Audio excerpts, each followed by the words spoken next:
able and capable women are here with us today. In fact, some of them, to give us their own take on the current ongoing debates about the gender issues. We know what they stand for, we know the kind of experience they have, and I'm sure we can take everything they say as real. What they bring to the table is vast experience on, be it in leadership position and in their life during their professional and corporate lives as well. So I'll first invite the Honorable Hajia Halima Mahama, the MP for Nalarugu and MP for Local Government and Rural Development. I'm sorry, the Minister for Local Government and Rural Development. Thank you.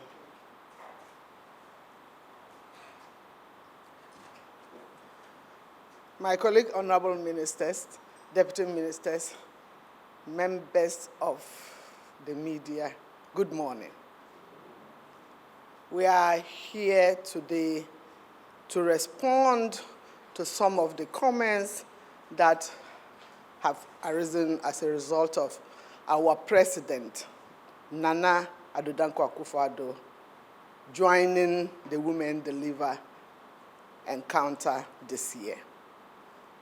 The fact that he agreed to go for the Women Deliver encounter and debate even shows his commitment to gender equality, his commitment to women empowerment and gender equality. That is a demonstrated effect.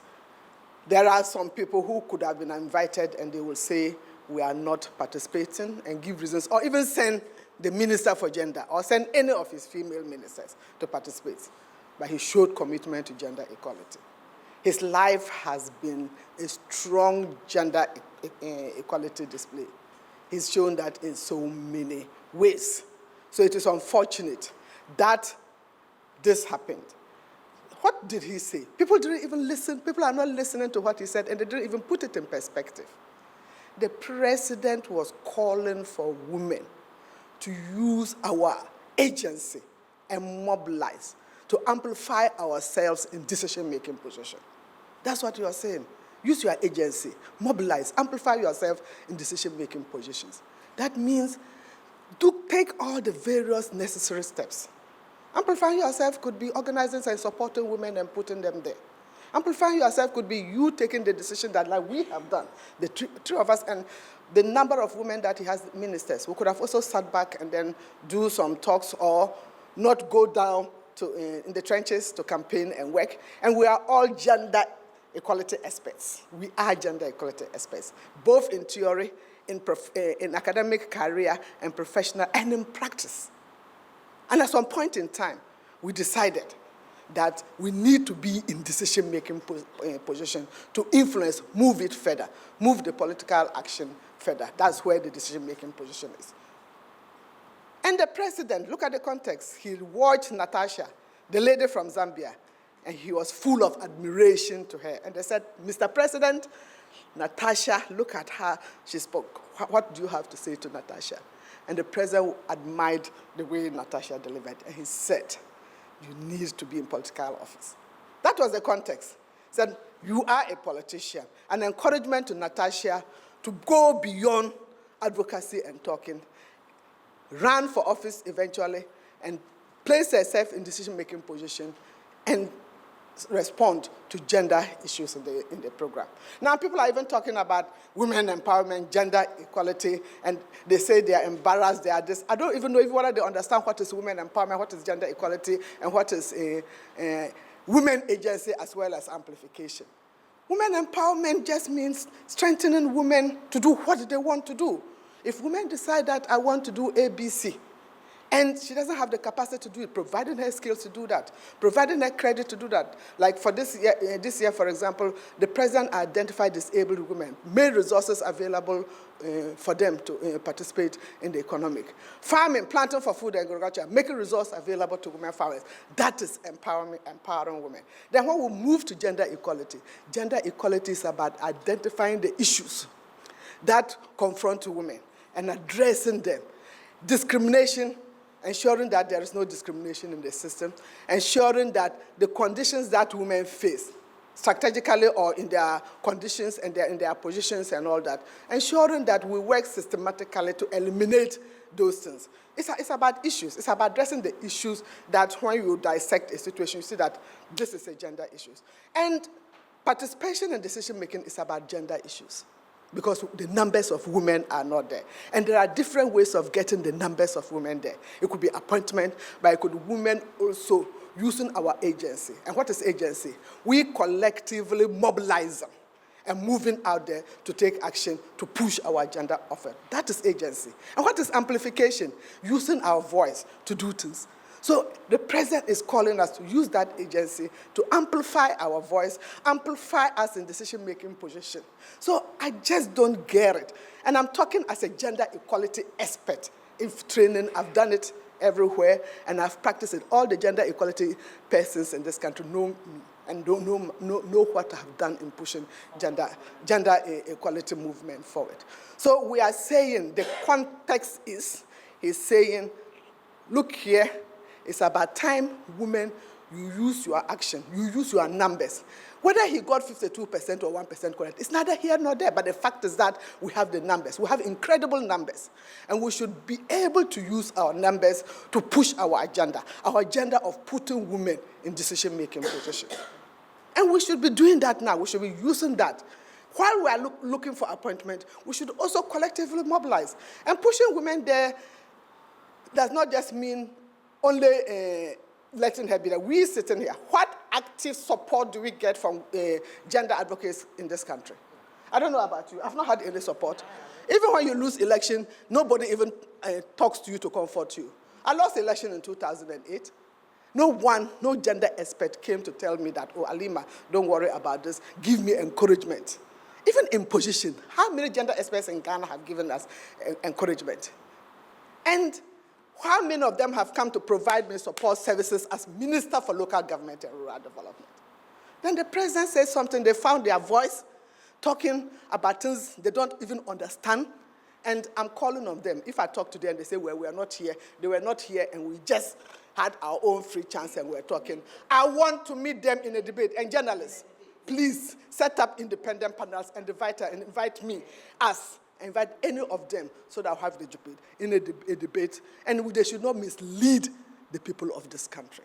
The people of this country, they should not mislead them. Nana Akufo-Addo was the one who pushed for the Domestic Violence Act. I was then Minister for Women and Children.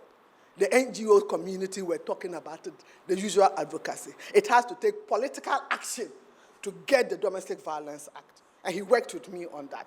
He took it over, worked on the bill, made me work with his drafting, the director for drafting, Esther Lapia.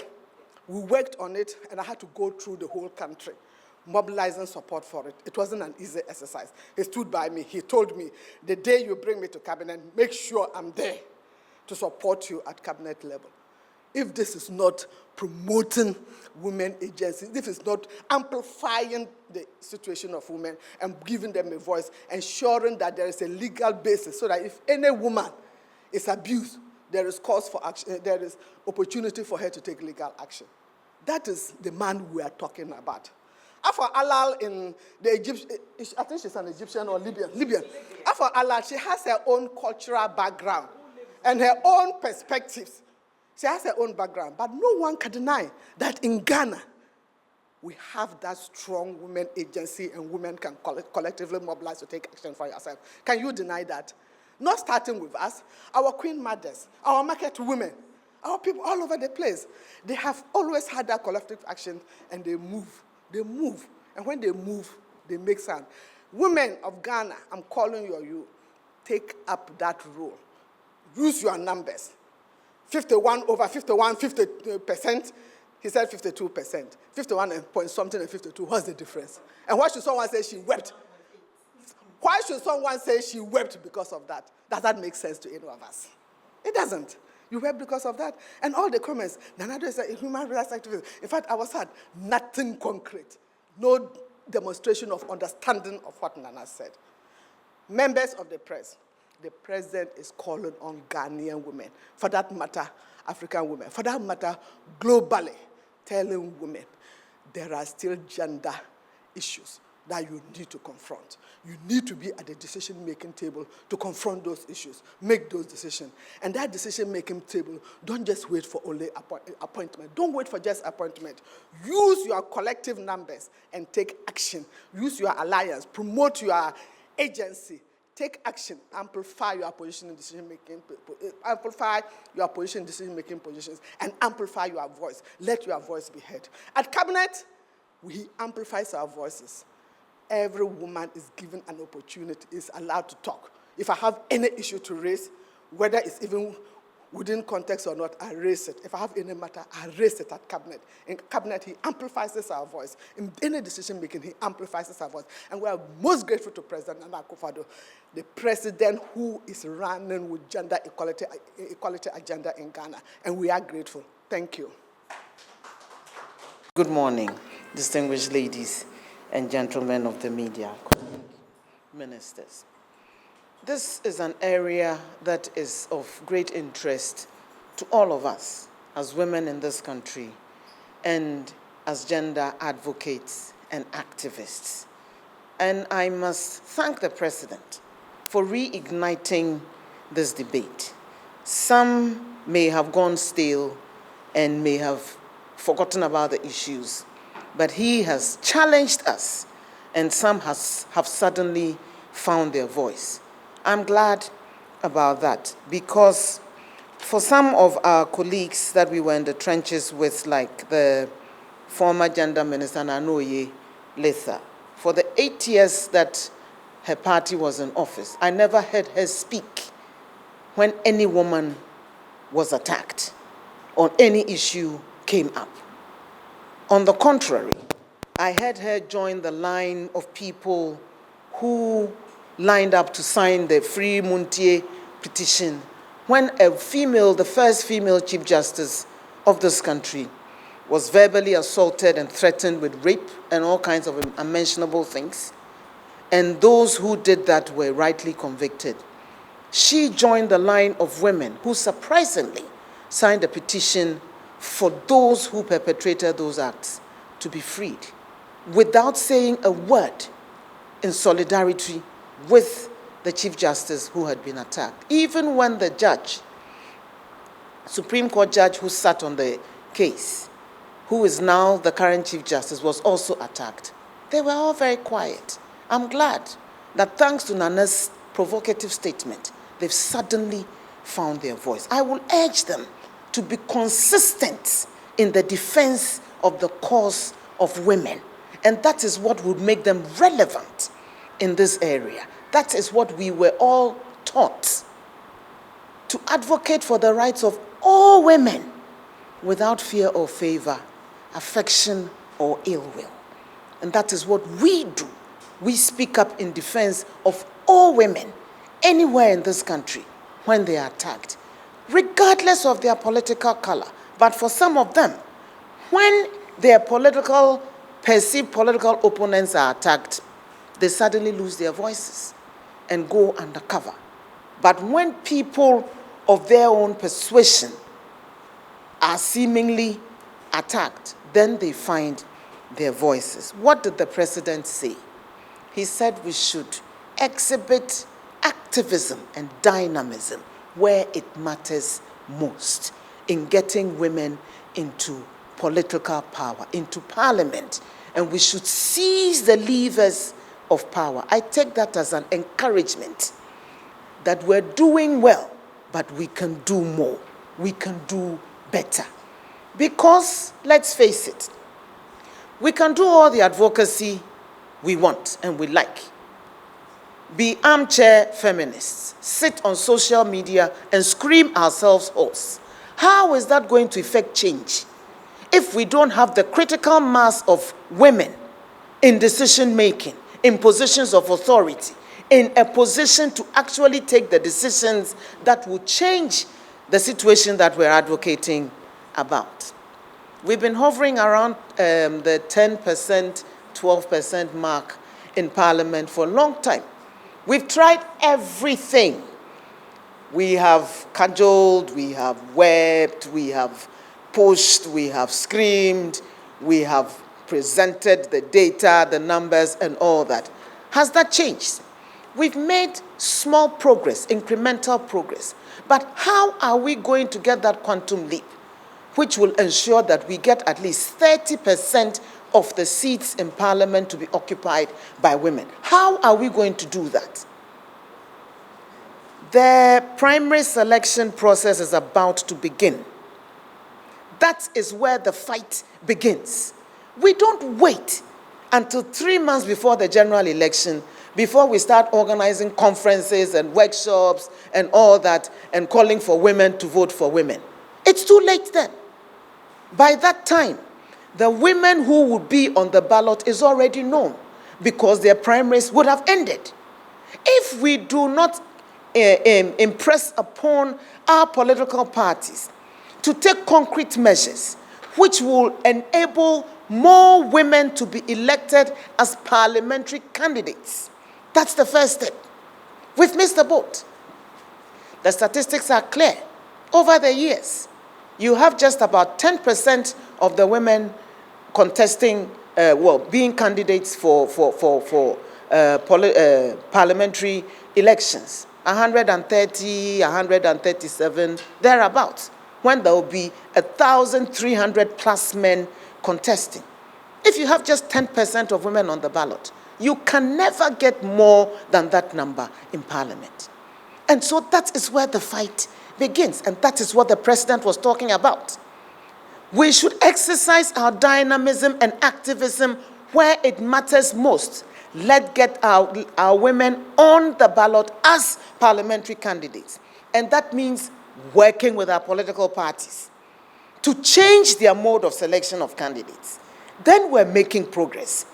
But it's just you've all recognized, they are all quiet, totally, completely ignoring the selection process. When it is done, the dust has settled, and only 10% of women are candidates. Then you say women should vote for women. Where are they? How many are they to be voted for? And even then, how much support do female activists give to the few candidates who are on the ballot? I have been a parliamentary candidate for 2 cycles of elections. I can count on one hand the female activists who actively supported my campaign. Yes, but they are there, arms folded, watching us slug it out. If we win, fine. If we lose, that's our own problem. And then we keep screaming, we want more women in power. How are they going to get into power? A woman challenged me. I've been involved in FIDA since I was called to the bar in 1990.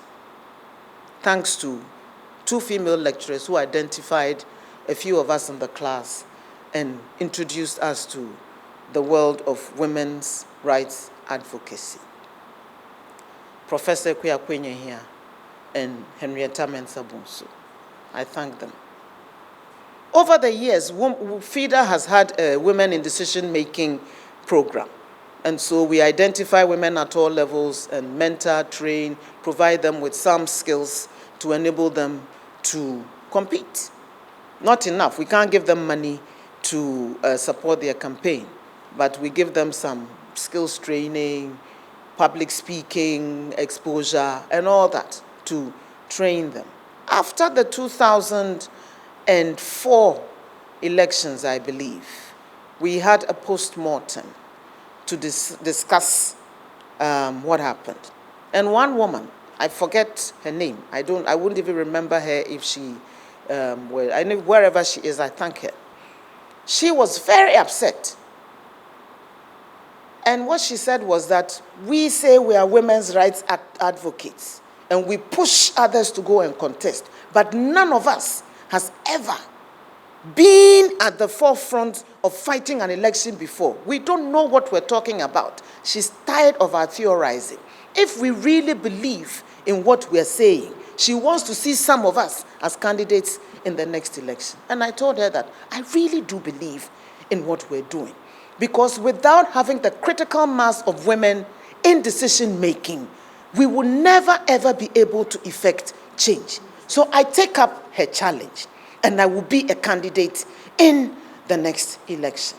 I didn't make it in 2008, but I was a candidate in 2012, and I have never forgotten what she said. If we really believe in our activism, and we're not just mouthing platitudes, we need to put our mouths where our money, where our mouths are, and we need to get our feet dirty. Otherwise, we will never be able to effect change. We need women in parliament to be supported by women in academia, women in business, women in professions, women in the marketplaces, women farmers, because they are our voice. What kind of support are the various groups giving to the women in parliament? The few of us there, making us relevant, making people see that we are indispensable towards the governance of this country. We need that support, and that is what the president is challenging us to do. So instead of vilifying him, we should be thanking him for waking us up from our slumber. Many who have been in the forefront of activism are tired. They are burnt out. Some who have now found their voice don't have any clue what gender advocacy is about, because they don't understand the fundamentals. We are standing on the shoulders of a long line of women who have fought to increase the space a little bit for us. I've been attacked physically. What did I do? I only went to Kantamanto to encourage the women there to go and register to vote without getting your name on the voters register. You can shout all you like. You will never be able to make your thumb count. They were being prevented from being registered, and I went there to encourage them. And NDC MP Neelante van der Poel organized thugs to come and attack me there. Why? For trying to be a voice for the voiceless women in Kantamanto. That was my crime. And many of the so-called women activists who've now found their voice, you know what they said? Serves me right. I deserve it because I was their political opponent. Oh, yes. Nano Yelita and the rest, none of them ever thought there was anything wrong with what had happened to me because I was their political opponent. No problem. I have a thick skin. I can take it. I don't want that to happen to any other woman who is seeking political power in this country. Let the buck stop with us. Let us be the ones who will be the last generation of women who are verbally or physically attacked for daring to seek political office and elective office. Let it end with us. Let our younger sisters have an easier ride, easier journey towards increasing the numbers of women in decision making. If we don't do that, those insults which send our children home crying, when people glibly call us all prostitutes because we have dared to put ourselves up for election, it will continue. I don't want that to happen to my younger sister. We have all been victims of that. Yes, let it end with us. And the president is challenging us to get up and do more. Work within our political parties. Work there to effect change. Go out there on the streets. Encourage our young those who've just turned 18, the girls in there. Encourage them. If it means providing them with transportation to go and register, let's do it. Let's increase the number of women in the voters' register. Once that is done, let us work to ensure that there are more women Let us double and treble the number of women who actually contest elections for parliamentary seats in the next election. When we get more candidates on the ballot paper, let us then go out there and raise the necessary funds to support their campaign. Go out on the beat and do the house-to-house with them. Project their candidature. Encourage the females on the ballot, on the voters' register, to vote for female candidates. Then we'll be making progress. As for the armchair feminism, it doesn't change anything. It may make for nice sound bites. But after the next election, if we are not careful, we will still be hovering around 13 or 15%. And what would we have achieved? Nothing. If we don't increase the number of female members of parliament, the president will have a very small pool of people to choose from, because the majority of his ministers must come from parliament by law. So if we want more women ministers, let's get more women elected into parliament. And we all have a task to accomplish in that direction. It is not the noise that will effect change. We've done it all, like Hajia said. We've done the advocacy, but we realized that it was not enough. We need to be out there working side by side with our male colleagues to ensure that we encourage more women to see themselves in us and see that when we are there, we will be their voice. And so it's in their interest to vote for us. As the Akan saying goes, would ye wo mwa ye ni nyaw. Inti ma mud ye wo mwa ye ni nyaw. Inti to aba ma obana ni phony ewa ballot paper ni sono. I thank you. The Honorable Shirley Ayokoboche, she's on her 4th term as a Member of Parliament for Anya Sotium constituency, once a Deputy Minister for Foreign Affairs, and currently the Substantive Minister for Foreign Affairs and Regional Integration. We all see her as our senior, so we'll have the honor of listening to her vast experience. I'm sure all the pushovers and the name calling and the slandering and character assassination, she's seen a lot more than some of us who have even already started complaining. Honorable Ayako. Thank you very much. Let me acknowledge my colleagues and also members of the media. Hajia and Esla have said a lot. I just want to add a few things to it. First of all, we all know that the truth hurts. And that is a fact. If you listen or watch the conversation at the conference, you would find that the president spoke the truth.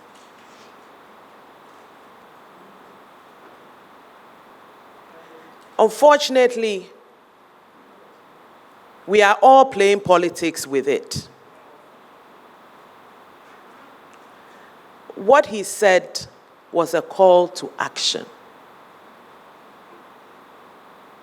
That he's not seeing the dynamism. And he was speaking from the point of view of what was happening in Ghana and Africa.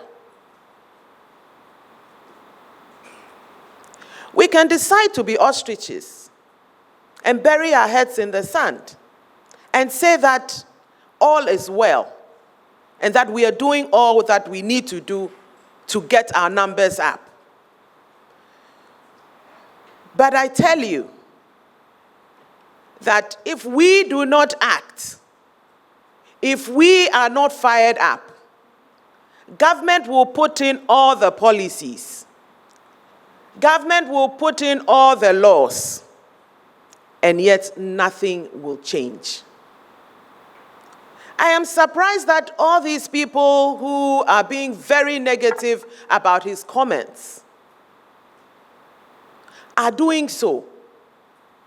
I thought that this was rather something that would give us food for thought. Rather calling him names, when during his term,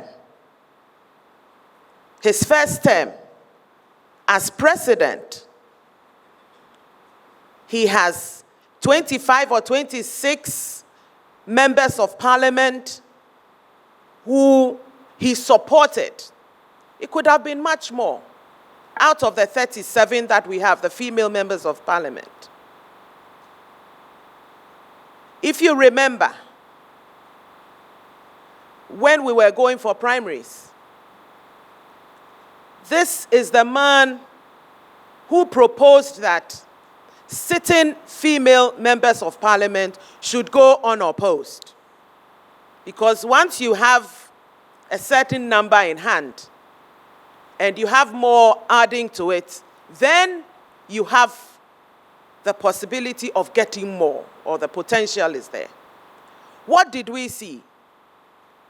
No woman activist supported it. And I give myself as an example.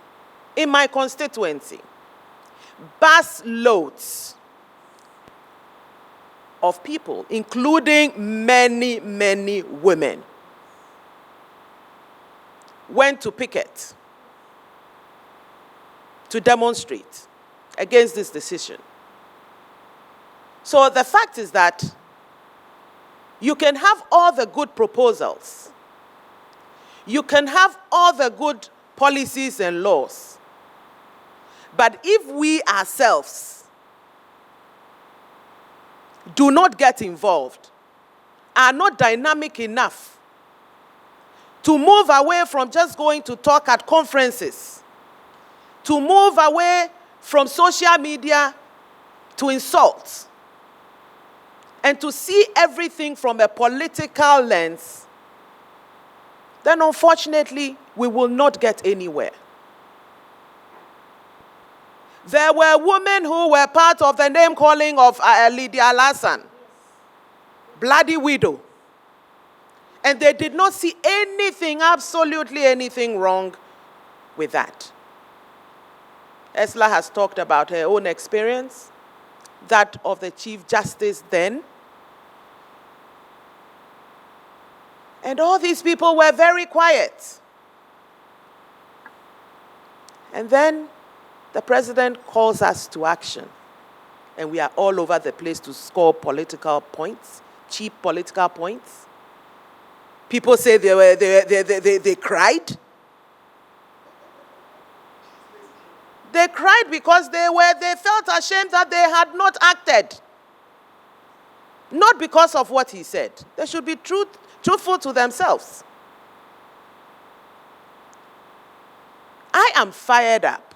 And if I am not one of those who are out there when it comes to women's issues, I do quietly.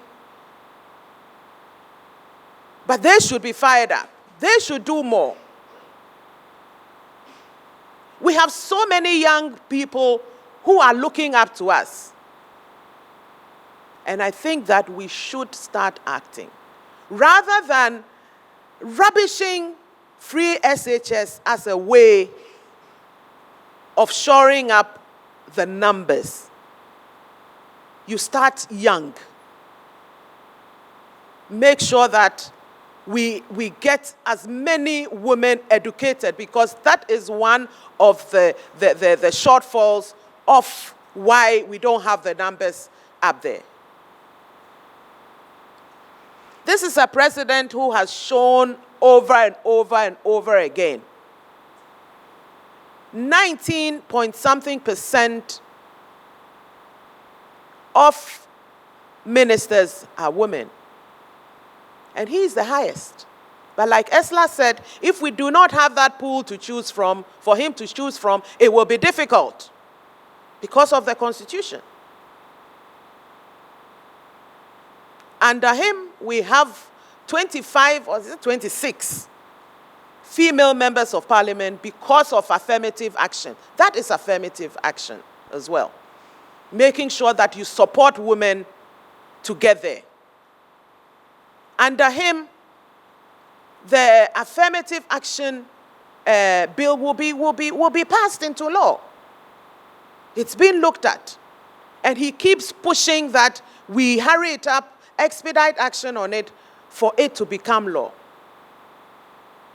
So that now we can task all political parties to ensure that the numbers are up. So like I said earlier, we can do everything as a government in terms of policy, in terms of laws.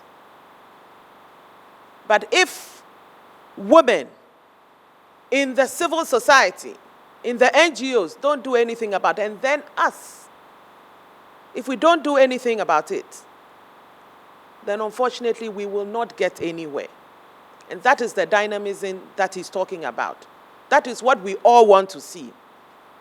So for those who are crying, please stop crying and get to work. Thank you. We all every day talk about the challenges women face in running for public office. Definitely there are challenges.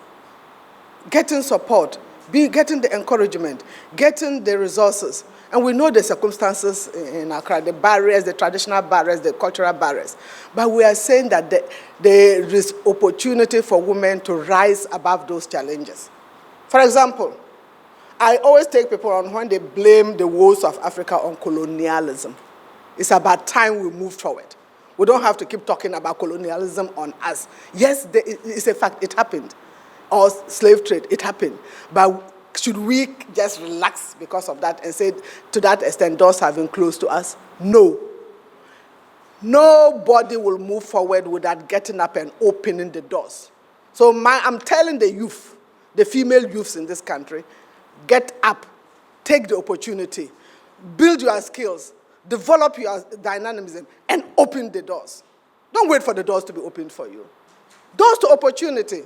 We will campaign and advocate for gender issues to be addressed, gender inequality issues to be addressed. We'll continue to campaign for that. But we are also saying that use your collective agency, your numbers, move. And that's what the president was saying. Use your collective agency, your numbers, use that and move forward. Think, work through it, and open the doors and get through. Crash the ceilings and move through the ceilings. We need to crash the glass ceilings and move through those ceilings. That is the message the president was giving to women. And that's the message we should be giving to our youth. We shouldn't be giving the message to our young women that wait and be appointed. What message is that? What message is that? And we are examples of that. We are examples of that. We were doing advocacy, we were doing gender work, but we have moved out. And we are opening the doors. We've opened the doors. Yes, we have put ourselves on that platform to be made Minister for Foreign Affairs and Regional Integration, Minister for Communication, Minister for Local Government and Rural Development. And they mention our places. And in our constituencies, we are moving and working with girls to put them up. In my constituency like this, I opened a girls' secondary school in 2005. I started with 30 girls. Now there are over 1,000 girls in that school. And you know what? It's a double-track school. And the girls are going places. And moving forward, those are the things we should be working on. And so many actions, mobilizing women to go in and take decision positions. So my answer to you is that we will continue to advocate for the barriers to be moved, but we need to get up and crash the glass ceilings and open the doors for ourselves. Definitely, Esla will answer that, but when we heard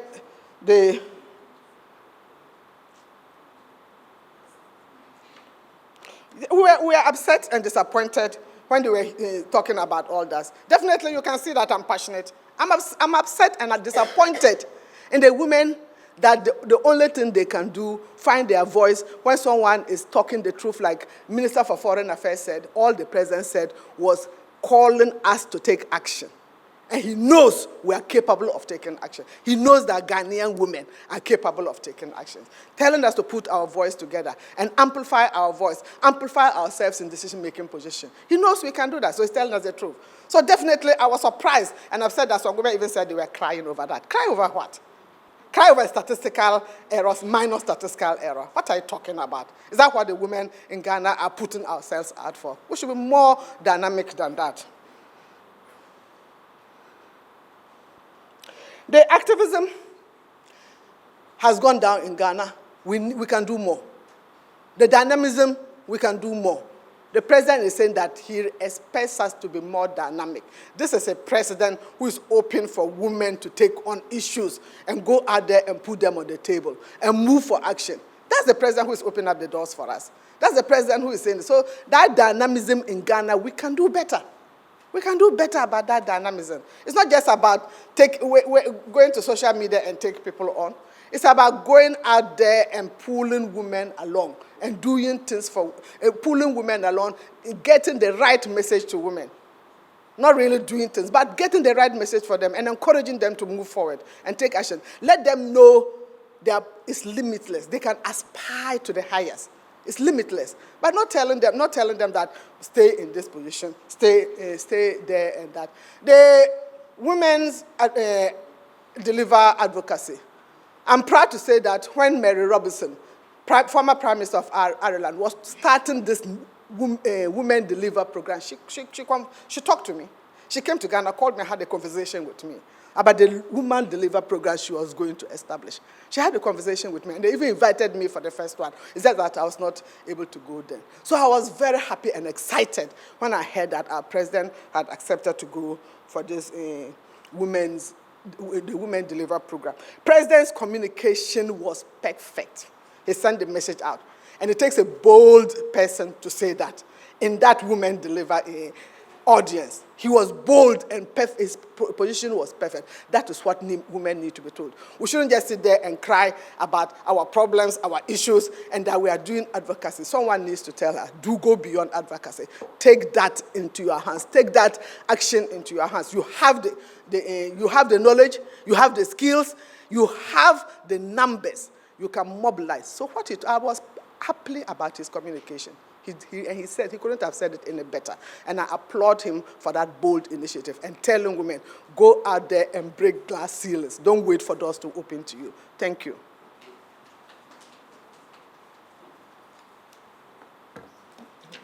Hadia, you've said it all, but I just want to add something very small.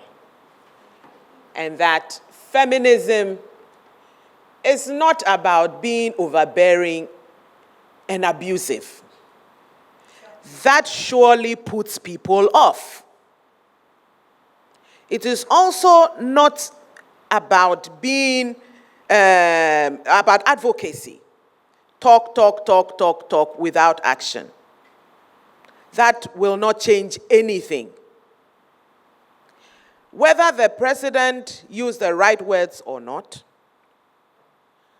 that is for you to decide. But in my opinion, he used the exact correct words that will fire us to action. And let me give you the meaning of dynamism. Because what he said was that he's not seeing enough of that dynamism that will move us into the next stage where we would sit at the table. Because it is only when you sit at the table, when you have the opportunity to sit at the table, that you can make that difference. Dynamism. It means the quality of being characterized by vigorous activity and progress. So why would anybody say that it was his choice of words? He chose the correct words to deal with the situation in which we find ourselves.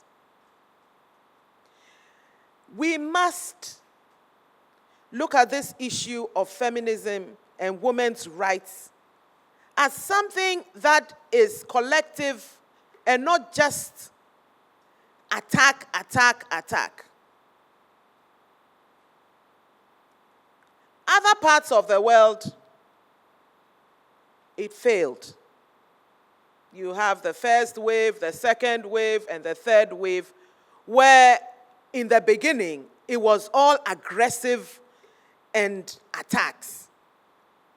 As we moved on, we realized that that is not the way to do it. Today, as we speak, we have what we call the he for she's. He for she's. Yes. Because we found out that without pulling everybody along, we're not going to make that difference that we so need.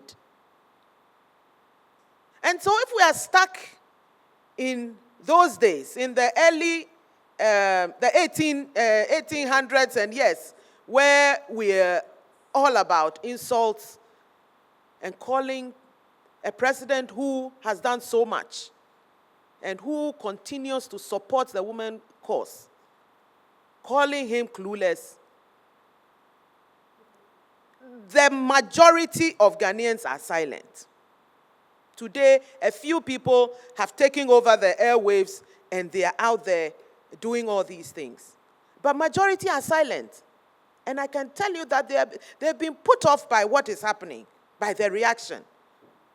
All he's asking us to be vigorous in our pursuit of ensuring that we take our proper place in society.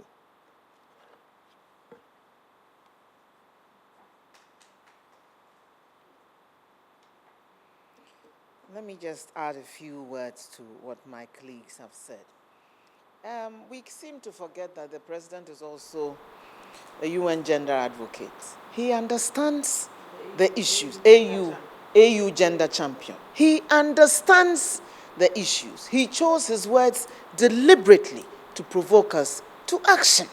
And so if this comment will reignite the dead women's movement in Ghana, and I say the women's movement in Ghana is dead, then maybe that's, I'm saying that it is dead. It is dead. Yes.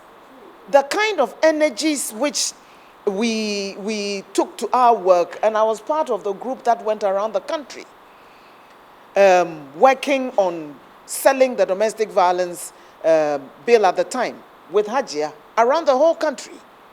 We didn't sit in our offices and hoped and expected that the bill would be passed into law. We actually went on the ground and affected and effected change in attitudes towards the law. Worked tirelessly around the length and breadth of this country to let people understand the benefits that the protection that the bill will provide for all of us if passed into law. We need that same activism and dynamism behind the affirmative action law. It is not just up to Parliament or Cabinet to pass it. We need a groundswell of opinion on the ground behind it to push it into reality. I'm not seeing that. And I've made that comment before. There were 3 coalitions which came together to fight and work with the Ministry of Gender and the Ministry of Justice to get the domestic violence law passed. Where are the coalitions building and advocating and organizing behind the passage of the affirmative action law? You think merely calling for it would enable it to be passed? There's a lot of opposition to it inside Parliament. There's a lot of work which needs to be done to change attitudes and minds in Parliament. That is where the work and the activism is needed. There's another one. Yes. There are 2 other ones. The spousal marital rights of spouses bill. That is also pending. There's significant opposition to that. And the amendment to the intestate succession law. We need the so-called activists, and I know there are many genuine ones amongst them, to be up and doing. That's why I say the women's movement is dead. There are issues we can be organizing and advocating and lobbying and pushing for, which we've left to a handful of people to work on. It doesn't work that way. All of us need to be up and doing. The president has 5 daughters. He's the best gender activist, advocate that I know. In his time in office, he insisted as Attorney General and as Foreign Minister that all the appointments to boards under his control should, at least 30% of those boards should be made up of women. And he actively insisted and worked on that. In appointment of ambassadors, he insisted at least 30% should be women, and he's attained that. For the first time ever, 16% of all MMDCs are women. We've never had more than 8%. Under his watch, he's doubled it. In the manifesto, he insisted that 50% of Maslow loans should be given to women, and it is being done. I mean, 75 now should be given to women entrepreneurs. It is happening. The majority of our peasant farmers are women. They are benefiting from the planting for food and jobs. Majority of women, the school-going population are women. The girls are benefiting from free SHS. He's empowering them across board. We've just come from the Western region where we did the girls in ICT. 560 girls have been empowered and trained in computer science, basic computer science and in coding. It is happening across the board for the first time ever. Female persons with disability have been empowered and given small loans. In our constituencies, we are empowering our women. It is not just talk. It is action that is needed. And his call is a call for action and a call to arms. I'm encouraged by it. I'm energized by it. And I hope that every woman hearing my voice, every girl, would also take up that challenge and ask ourselves, what can we do differently to get a different result? To enable not just in Parliament, and it's not just in Parliament, but that is where the laws are made that affect all of us. The district assembly elections are coming up. How can we get more women elected as assembly members? How can we get more women in positions of authority wherever we are? Because we are not just talkers. We focus on the essentials and we get things done wherever we are. The nation benefits if more women are empowered, are given the opportunity to serve alongside the men. And we're not competing with the men. We are cooperating and collaborating with the men. So please, don't feel threatened. We love you. We want to work with you. Make space for us. Make room for us. Move aside a little bit and let's join you. We cannot develop this country with our most productive resource, and that is women, the right hand tied behind our back. Thank you. There was a question about women in Parliament. We have a women caucus. We have a women caucus in Parliament, and we interact, we take actions, we work together, we consult and work together. But I also want to say that when there is any issue, and it's not done by us, when there is an issue, women should not politicize it. We should not politicize issues within the women equality agenda, women empowerment, gender equality agenda. We should not politicize the issues. This current program we are talking about today, this current statement, that the issue that we are discussing today, is because it has been politicized. And my advice to them is, let's not divide the women movement. Our movement, women movement, has gone down. It's up to us to work to enhance it. Let's not divide the women's movement. We are compelled, and we have amplified our voice here to put the facts right. Because the president has been misrepresented. People didn't even listen to the issues. People didn't know the context with which they were talking. And after Hala talking, at those forums, the president is someone who has been to international forums. He didn't see it as heckling. He was comfortable. He didn't see that as heckling. That is the way, that is the line they operate at international fora. The president was not intimidated in any way by that. He spoke the truth. He was bold in his presentation, and we applaud him. And it's a call on us, all women, the young women, the grown-up women, the old women. Let's work collectively together. Let's use our agency implying, let's mobilize, use our collective powers, our collective skills, our collective numbers, and amplify the role of women in decision-making position, amplify the voice of women. Thank you very much. Thank you. I want to acknowledge Madam Gifty, who would make some very quick remarks. She's also been a gender advocate for many years, and she'll make some quick comments before we wrap up. I've been in this game since 1985. In fact, I'm sure if you read history, you would recognize that it started with the National Council on Women and Development. We were the architects those days, and we brought together people from the academia and also from industry. I'm sure you've read about Mrs. Florence Dolphin. She was the first chairperson of the National Council on Women and Development. And you see, gender is not just anything. We are guided by international norms, and we have ratified many conventions and protocols. And these are the things that guide us. So you just don't get up and say, I'm a gender activist. You have to learn, because it's a very difficult terrain. Because you learn, and then you analyze critically, and then you see what to do with the woman. And all this thing came about because there was a call on UN member countries those days, as far back as 1975, to set up machineries to look at how women could come up into various positions, including politics.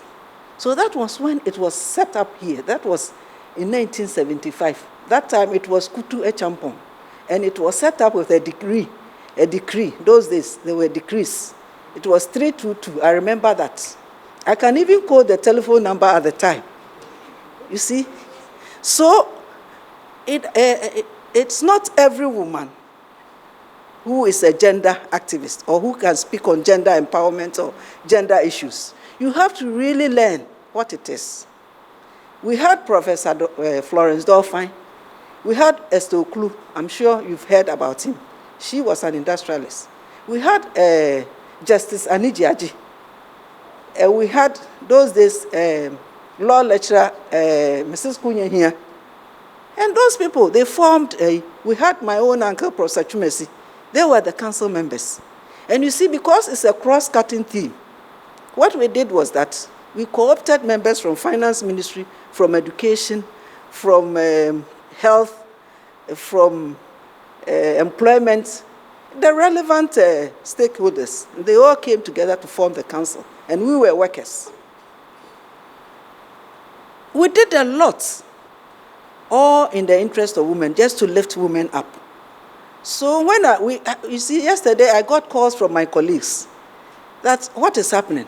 Why has this gender issues become insults? Because it's not about insults.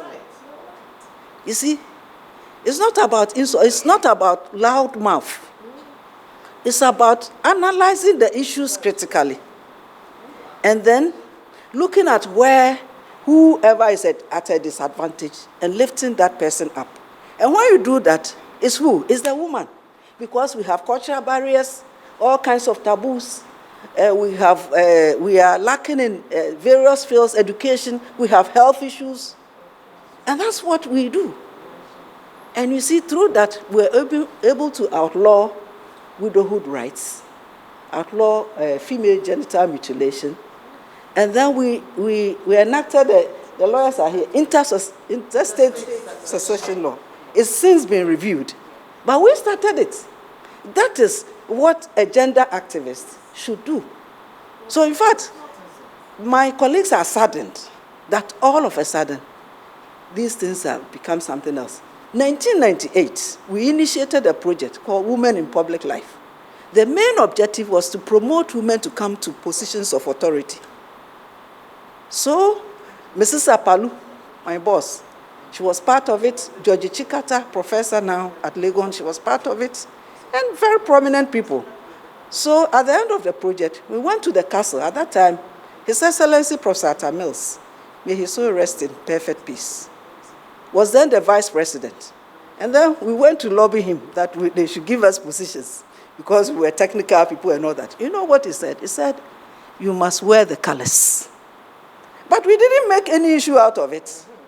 It was a good counsel. So then we came back and we designed another program promoting women into politics or political processes.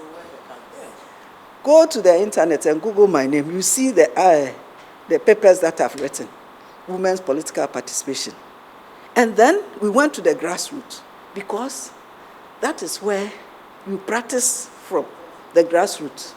Because there, the issues are not sophisticated. It's just issues around you, sanitation and all that. So we started nurturing the people. We went the whole country. We toured the whole country. And through that, some of them, a lot of them, became candidates, but they lost. But I think one or two came to parliament. You see? So, I came in late and I don't want to take too much of your time, but I'm sure that I'll have the opportunity to. But please, women's empowerment is not about who has the loudest mouth. It's about critical thinking. That is why those days, they brought in Professor Florence Dolphin to be the chairperson. Aniji Aji, a high court judge. Jane Cole, Mrs. Uklu, an industrialist. And you see, yes, they brought in all these prominent, intellectuals. They had command of their fields to uplift women. You see? So we expect that the young ones will continue with the good work, but not dismantle everything that we have done. We worked. Those days, you see, these days, people think that when I say I'm a gender activist, then I go to some donor and then I get a Land Cruiser. Those days, we were working, sitting in Trotro, Aplabanya, those places, introducing projects. Because we cannot just go and tell people to, practice family planning or something. You must give them something. They want to improve their incomes so that it becomes a vehicle for introducing family planning or something else. And you see, if there's a government that has lifted women, it's MPP government. You know what? NCWD was transformed to a Ministry of Women and Children's Affairs and was given a cabinet status. Because at that time, we were not part of cabinet. So we had a voice at the highest level, that is cabinet. You see, at the highest level. And our budget they increased our budget, though we still are not happy with what we have. We always ask for more. And then they appointed women into positions. Mrs. Asma, I worked with Mrs. Asma. The kind of innovative programs that came out at that time. And then later, His Excellency Nana Addo Dankwa has come, and you see the kind of things, the appointments that he's making. So if you are talking about, I don't want to bring in politics into this, but if you are talking about a government that really